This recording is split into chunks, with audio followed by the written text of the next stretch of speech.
Hello, true believers. This is a discussion of Game of Thrones Season 8, Episode 3. And I just want to say that this episode could have been so much better. But the problem was that the writers decided they wanted to take an easy way out. They wanted to create visual, impactful, emotional images or fight scenes. And who cares about the logic of what is going on or the competence of the commanders, the competence of the people? Game of Thrones is a fictional work product that's based upon some hardcore facts, such as the belief that people make good decisions for themselves. They make self-interested decisions, but those decisions are based upon the best knowledge that they have.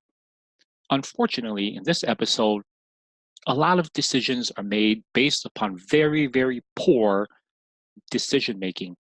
And what the writers did was they made these poor decisions for these characters in order to get to an emotional imagery that should not have been necessary. The writers took an easy way out, and that unfortunately degrades this fight. How would I rank the Long Night against the other fights that we have seen in Game of Thrones? I would put it number 3 behind the Battle of the Bastards. In Battle of the Bastards, the commanders did the best that they could, and the battle was just so intense, and you could see everything. Unlike in the Long Night, where everything was shrouded in darkness, and the winter storm, and there was very little visibility. You could not see what was going on. The shock value in Battle of the Bastards was just so amazing because it shows the horror of war and that there is no honor when you're on the battlefield. Is basically about surviving and killing your enemy. And once you finish watching Battle of the Bastards, you almost had post-traumatic stress disorder. That's how intense the fighting in there was. Second, I would rank Hardhome as the second best fight scenes in Game of Thrones. And the reason why is because in Hardhome, you had an overwhelming force. You had Jon Snow trying to convince the wildlings to get on the ships. You had courageous wildlings fighting. You had them trying to get over the fence. You had the fence. You had so much going on. And you had the first battle against the undead and the Night King and the White Walkers. So that is why it was such a tremendous fight scene. And at the end, when the Night King, raised the dead, you could see where his power was coming from. And so that made Hardhome one of the better episodes, fight scenes of Game of Thrones. And I will go on to show how the Long Night doesn't live up to the promise that the other 2 fight scenes ahead of it have shown us. In this video, I would like to cover my biggest issues with the Long Night. Of course, you may have other issues that you think are bigger, but these are the main issues I had, which tremendously decreased my enjoyment of the Long Night. It's like a moment where you don't believe that the writers were so stupid to put this stuff in the episode. So if you think there are other things that are even worse, please leave your comments down below.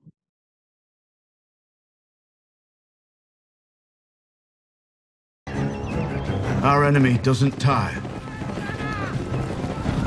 doesn't stop,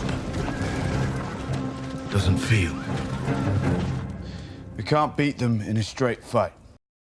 No, you can't, Jon Snow.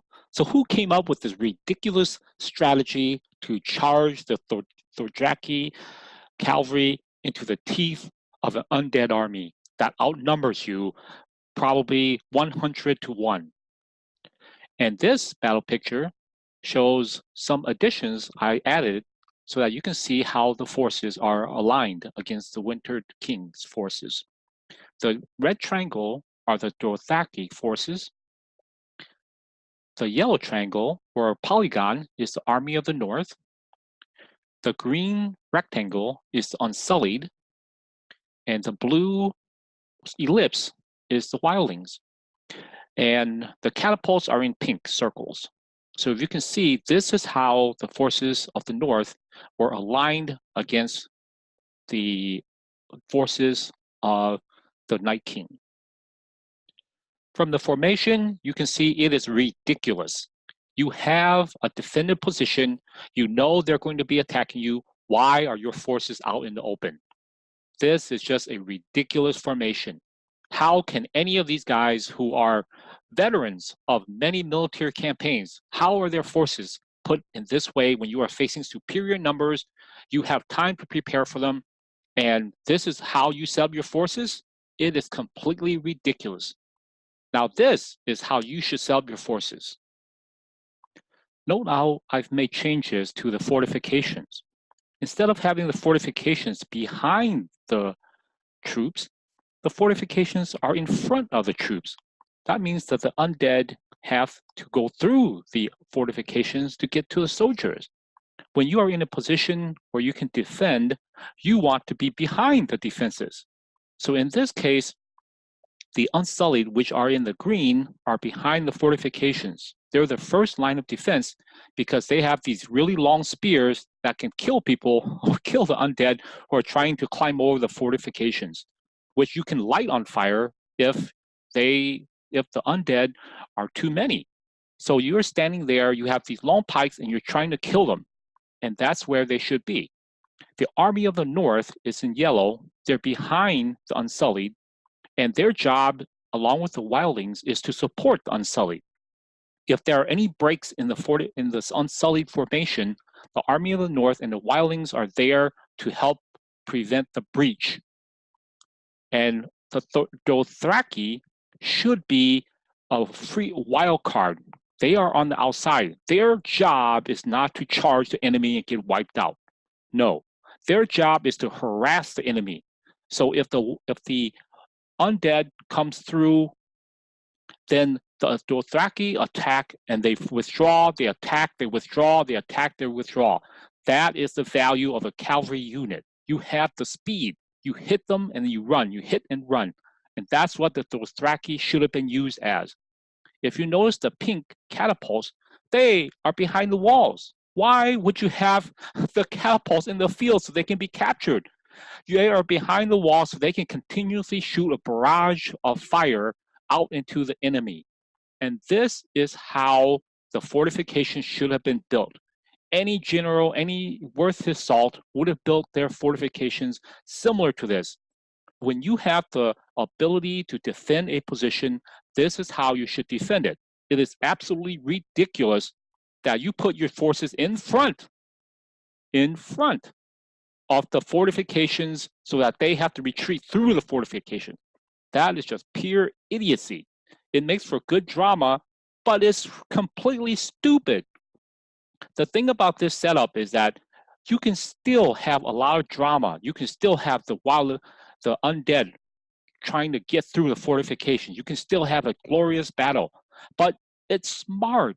It's not being stupid. And that's the problem that I have with episode 3, is that a lot of it is just plain bad writing, lazy writing, trying to get the dramatic effect when you don't have to do that. You don't have to take the easy path out. You could have wrote something that was much better and that would have been believable. If he was smart, he'd stay inside the walls of Winterfell and wait us out. It's crucial that we let them charge at us. They've got the numbers. We need the patience. You would have thought that from the Battle of the Bastards, Jon Snow would have been the first one to understand fortifications and not to charge out from your defended position to attack a superior enemy. In Battle of the Bastards, because Ramsay had Rickon go out there, he forced Jon Snow to try and rescue Rickon. That forced Jon Snow's cavalry to push in to help Jon. The plan was for them to wait for Ramsay to attack their defended position so they would have the ability to defend their position. But because of Jon's insanity, his forces had to come out and protect them. And so it became a battle where Ramsay was able to use his infantrymen to finally surround Jon's forces after all the cavalry was all defeated. And because of that, Jon would have lost that battle if not for Sansa saving him with the troop from the Vale.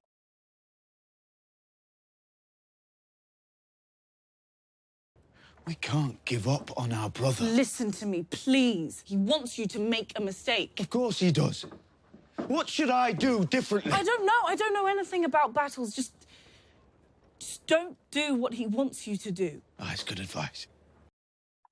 Sansa warned Jon that Ramsay was going to try to do something to trick Jon, and Sansa was right. So in this case, Sansa herself knew about tactics itself, and instead of advising the forces here not to charge into a superior force, she does nothing. It's completely ridiculous, insane.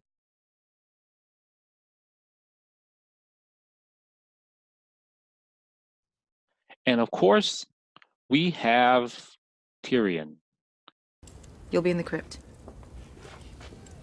Your Grace, I have fought before. I can do it again, alongside the men and women risking their lives. There are thousands of them, and only one of you. You can't fight as well as they can, but you can think better than any of them. You're here because of your mind. If we survive, I'll need it. Tyrion should have also understood what the tactics, the strategy should have been, but of course, he did not open his mouth. So it was a failure of multiple levels. If we are up there, we might see something everyone else is missing. Something that makes a difference. Yeah, Tyrion, you could have done something. You could have told him that that charge was idiotic. Yeah, I get what they're trying to do. They're trying to have the scene from the Twin Towers where Gandalf led the charge of the Rohirrim into the flanks of the orcs. The problem is that Gandalf was smart. Gandalf was attacking from a higher position, going downhill, attacking the flank of the enemy. The enemy was engaged with battle against Helm's Deep. Here are some honorable mentions for people who should have said something but didn't. First and foremost among them is Davos. Davos, didn't you tell Jon that it's crucial that we let them charge at us? They've got the numbers. We need the patience. Davos, where were you? And then there's Jaime.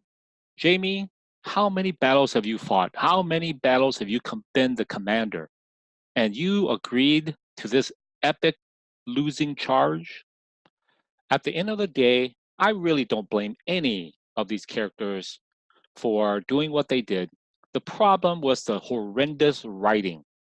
Because the writers wanted to have this huge scene where you had these lighted swords running into battle, and then all of a sudden the light gets extinguished from the swords. You create these characters over 7 seasons. They have the military genius to stay alive and fight harsh battles. And at the end of the day, you made them really stupid people. You dumbed down the writing so you could have one glorious scene of the lights going out. You sacrificed everything for that one scene, putting the cart in front of the horse. You basically let the cart drive it, and then you have the horse push the cart. And that is just ridiculous writing. Horrendous. I've decided to break this analysis down into 3 parts. So this is the first part. I've decided to put out a second part which deals with the ridiculousness of having Arya kill the Night King and how that wastes Jon Snow's epic story arc and history for nothing. And if you need some encouragement, just remember, my friends, every day is another opportunity to be great.